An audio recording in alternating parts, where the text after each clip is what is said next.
Rembrandt van Rijn, known simply as Rembrandt, was a Dutch artist born in Leiden in 1606. His father was a miller and his mother came from a family of bakers. At a young age, he became an apprentice to a local artist. He quickly learned the fundamentals of painting and showed immense talent. In 1624, Rembrandt moved to Amsterdam, the bustling heart of the Dutch Golden Age. Amsterdam was a city brimming with art and commerce. He established his own workshop and began to attract attention for his innovative use of light and shadow. His paintings captured the drama and emotion of his subjects, setting him apart from his contemporaries. Rembrandt's early works often depicted religious scenes and portraits. He was fascinated by the human face and its ability to convey a wide range of emotions. His paintings were not merely representations of people, but rather explorations of their inner lives. Rembrandt's reputation grew rapidly, and he soon became one of the most sought-after artists in Amsterdam. He received commissions from wealthy merchants, civic leaders, and even the Dutch royal family. Rembrandt's early success in Amsterdam laid the foundation for a career that would redefine Dutch art. The 1630s were a time of great success and productivity for Rembrandt. He married Saskia van Eilenburg, the cousin of his art dealer, in 1634. Saskia came from a wealthy and well-connected family, further elevating Rembrandt's social standing. The couple had 4 children together, but only one, Titus, survived to adulthood. Saskia's wealth allowed Rembrandt to live a lavish lifestyle. He bought a large house in Amsterdam and filled it with art, antiques, and exotic objects. Rembrandt's home became a gathering place for artists, intellectuals, and collectors. During this period, Rembrandt's style continued to evolve. He experimented with different techniques and compositions. His paintings became more ambitious in scale and subject matter. He received major commissions, including The Anatomy Lesson of Dr. Nicolaes Tulp in 1632. The Anatomy Lesson showcased Rembrandt's ability to portray complex group portraits with psychological depth. Rembrandt's success in the 1630s solidified his reputation as one of the leading artists of his time. However, tragedy struck in 1642 when Saskia died shortly after the birth of their son Titus. This loss had a profound impact on Rembrandt, both personally and artistically.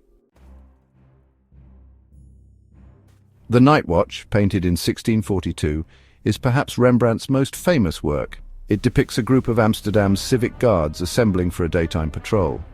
The painting is renowned for its colossal size, dynamic composition, and innovative use of light and shadow. Rembrandt breaks from the tradition of static group portraits, injecting life and movement into the scene. He captures the guards in mid-action, their faces illuminated by dramatic shafts of light. The painting's original title was The Company of Captain Frans Banning Kok and Lieutenant Willem van Ruytenberg. The popular name The Nightwatch arose in the 18th century due to the painting's darkened varnish, which made it appear to depict a nighttime scene. The painting's dramatic lighting and the sense of action it conveys have made it one of the most iconic works in Western art. Some of the guards were unhappy with their placement in the composition, feeling that Rembrandt had not given them sufficient prominence. Despite the initial criticism, The Nightwatch remains a testament to Rembrandt's artistic genius. Rembrandt was a deeply religious man, and his faith is evident in his many biblical paintings. He was particularly drawn to the Old Testament with its dramatic stories of faith, betrayal, and redemption. Rembrandt's biblical paintings are not mere illustrations of scripture, but rather profound meditations on the human condition.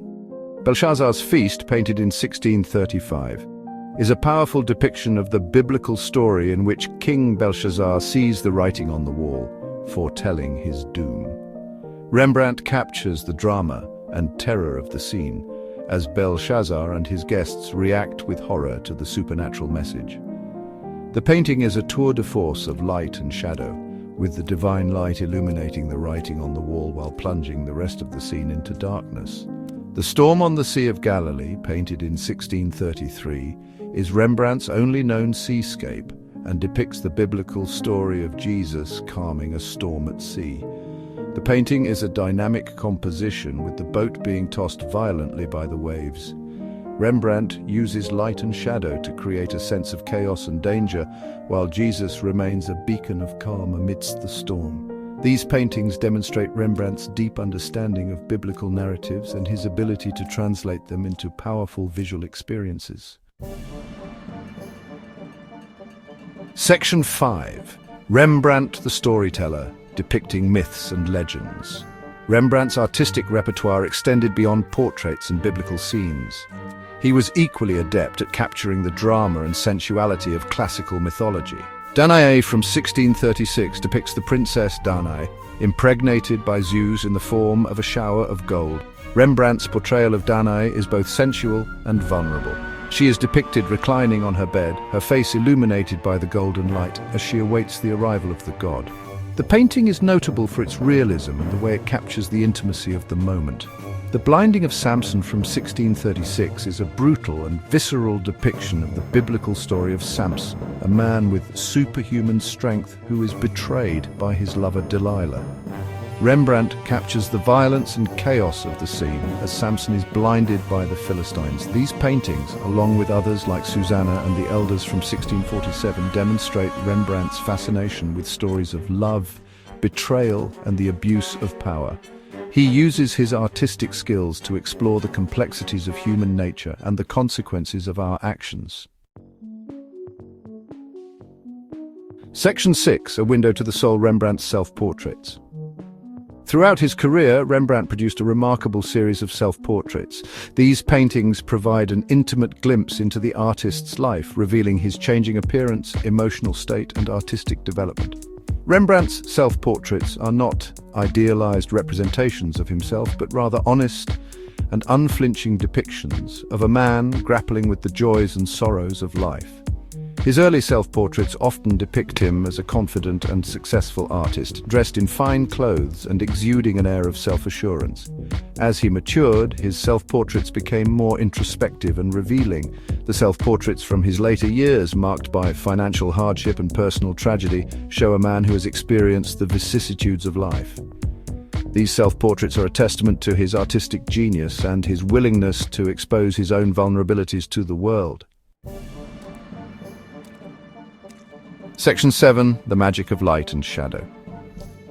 Rembrandt's mastery of light and shadow, known as Chiaroscuro, is one of the defining characteristics of his art. He used light not merely to illuminate his subjects, but to model their forms, create a sense of depth, and evoke specific moods or emotions. Rembrandt's use of chiaroscuro is evident in all his works. He often bathes his subjects in a warm, golden light that seems to emanate from within, while plunging the background into darkness. This technique creates a dramatic contrast that draws the viewer's eye to the focal point of the painting. Rembrandt's understanding of light and shadow was not merely technical, but also intuitive. His ability to manipulate light and shadow transformed his paintings into dramatic and evocative masterpieces. Rembrandt's innovative use of chiaroscuro would have a profound influence on generations of artists to come. Section 8, the art of etching lines that speak. In addition to his paintings, Rembrandt was also a master printmaker, particularly in the technique of etching. Etching is a process in which an image is incised into a metal plate using a sharp tool, and then ink is applied to the grooves to create a print. Rembrandt's etchings are characterized by their spontaneity, expressive lines, and masterful use of light and shadow. He experimented with different etching techniques, such as Drypoint and burin, to achieve a wide range of textures and effects. Rembrandt's etchings covered a wide range of subjects, including biblical scenes, landscapes, portraits, and self-portraits. Rembrandt's innovative use of etching techniques had a significant impact on the development of printmaking as an art form. Section 9. Rembrandt's enduring legacy. Rembrandt van Rijn left an indelible mark on the world of art. He is considered one of the greatest painters and etchers of all time, and his influence can be seen in the work of countless artists who followed him. Rembrandt's innovative use of light and shadow, his psychological depth, and his ability to capture the nuances of human emotion continue to inspire and captivate audiences centuries later. His paintings are housed in major museums around the world. His works are not only admired for their technical brilliance, but also for their timeless quality. Rembrandt's art speaks to the human condition in a way that transcends time and place. His legacy as a master of light, a storyteller, and a chronicler of the human experience continues to resonate with art lovers today.